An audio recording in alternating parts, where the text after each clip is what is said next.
home. So that's how that's gonna work. What's going on, guys? Basically the project that I've been working on since last night. I'm gonna build Mason a custom trailer for his Gator and his tractor. And I'm gonna show you what I've done so far. That way, you know, if you want to end up making one for your kids, it'll be a fairly easy process. If you have any questions, just drop them down below. I'll try to answer them as best as possible. If you know someone who knows how to weld, that's really the key here. Basically, I can cut any kind of metal, anything like that, but I'm not a skilled welder. Luckily, one of my best friends is, so don't really have to worry about that problem. Mason got them all washed up this morning and basically gonna bring everything up here and test fit it. All right, so all the cuts are pretty much finished up. The only thing left I've got to do is the gooseneck vertical, the gooseneck horizontal, and then the hitch coming down. That's going to be welded. But I can show you pretty much what I did here. All right, so everything that I used is pretty easy to get your hands on. Went to a local supply yard and got two 20-foot sections of 1 by 1 by 16 gauge. You can clearly see that that's, you know, plenty wide enough. And I mean, this is pretty sturdy metal. The wheels came as a set of 4 from Amazon, and I'll throw the link down in the description where you can get these. I think it was like 35 bucks for the set of 4. From Ace Hardware, I picked up this washer, this locking nut, and this bolt right here. I don't remember exactly what sizes they are, but you can, you know, pretty much go to any hardware store and test fit. So I can show you basically what the frame is going to look like.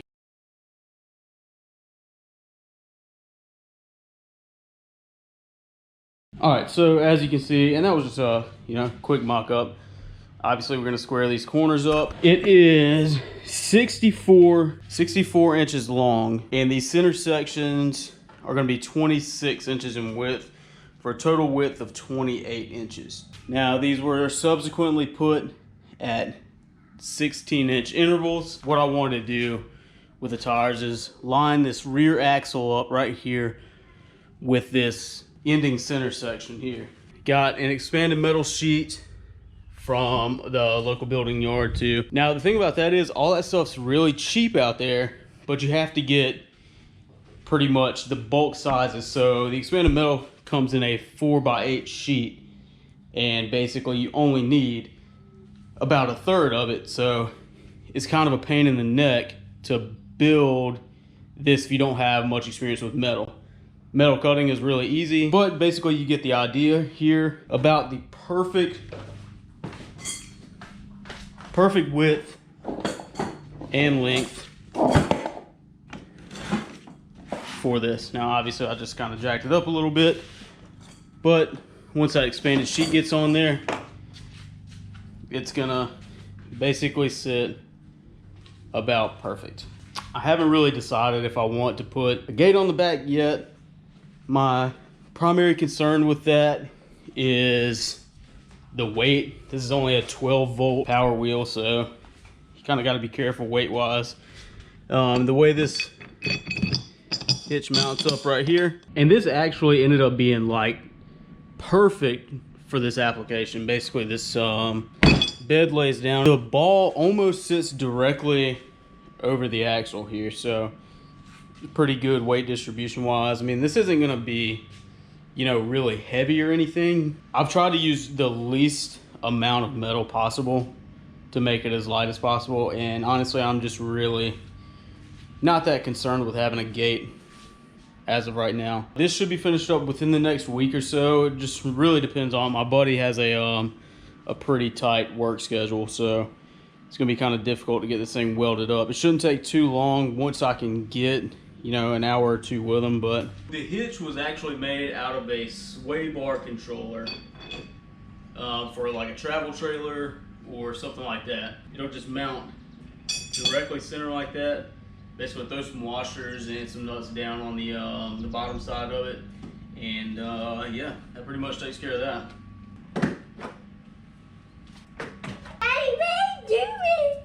this built up for you. Yep. Are you excited? Alright, so nuts, washers, hitch plate.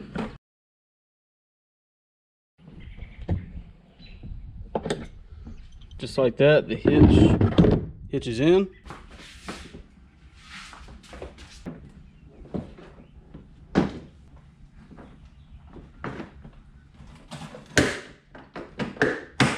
Alright guys, hitch is in.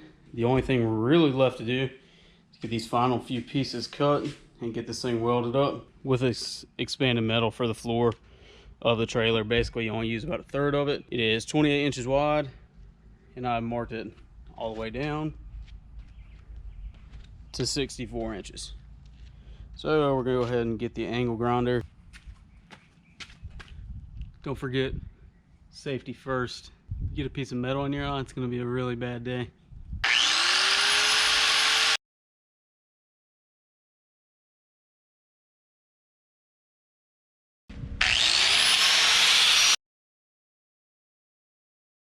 Just in case you're wondering, this is number 13 expanded metal. You know, it's not real thick, but I wanted it to be sturdy enough to where you can walk on it without bending it. It's gonna be welded up all four corners. So, and then it's gonna be welded at several different spots in here, so it's not rattling around and all that. It turned out good. It's gonna be plenty sturdy once it gets all welded and tacked in. So, not too concerned with that. Man, I honestly think this is gonna turn out better than I expected. What do you think about the trailer? I think it's going to be really cool, and I think Mason is going to be like, oh, Daddy? I think Mason's going to like it. You're probably right. Alright, so day 2 of the trailer build. It's almost completely done. So all the cuts are done. We did decide that we're going to put a gate on it. It's, in totality, still relatively light. So we've taken the axles off. Basically, these are going to get welded right underneath the frame, so it's going to raise it up another inch. And then this is going to be the length of the gooseneck, which is 24 inches. And then the vertical section of the gooseneck, it's going to weld, obviously, right here to this corner bead.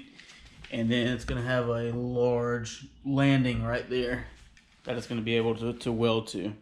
Gooseneck, couldn't find a 1 1/4 piece of pipe that was weldable, so basically found this galvanized 1 1/4 nipple for plumbing, and got a hitch pin that'll basically just shoot straight through there and keep that hitch on. The gooseneck obviously is going to come horizontal right here, and it's going to weld right up to the top of this, and it's going to keep that trailer completely level. So yeah, the only thing left to cut now is just the gate, and we should be good to go. One other thing, when I had the wheels mounted up, in order to keep it tight enough to keep the wheel on, it was getting too tight to the point where it would stop the wheels from moving. So basically I just backed them out until they were snug and drilled straight through and through cotter pins straight through there. So once we get the tires on, there will be some play. They'll be able to move and we'll be good to go, right? Yep. Other than that, should be about a week or so, hopefully. Hopefully I can get it done and tacked up and welded up this week. So yeah, it's turned out well so far. The last thing we really got to do is get it welded up and we'll be all done. If you have any questions or anything, just drop them down in the comments below. Give this video a like if you like it. Consider subscribing to the channel. So we've got some new tires coming for this thing because he has absolutely worked these to the point where, I mean, they won't even hardly ride anymore. It's like all the way around, completely split down the middle. How many miles do you think we got on this thing? We've had it. On the Gator? Yeah, we've had it about 5 years, huh? So guys, we've had it since I was Mason's age. So how many miles? I want to say we can maybe last this until Mason at least gets 5 or 6. I don't know. We're on our 3rd battery, 2nd set of tires, and I think we're gonna get some good use once we get this trailer built, huh? Yeah. And also, y'all, what we can do is we can put Mason's tractor on, which I'm sitting on, and my scooter. So We could haul the scooters, bikes, the hoverboard, pretty much anything we wanted to with this. And we can get rid of this old thing. yeah, we've done it for a long time. Alright guys, that's gonna do it for this one. The next video you see is gonna be the final completed build. If you have any questions, drop them down in the comments. I'll be happy to answer them as best as I can. Other than that, have a good one.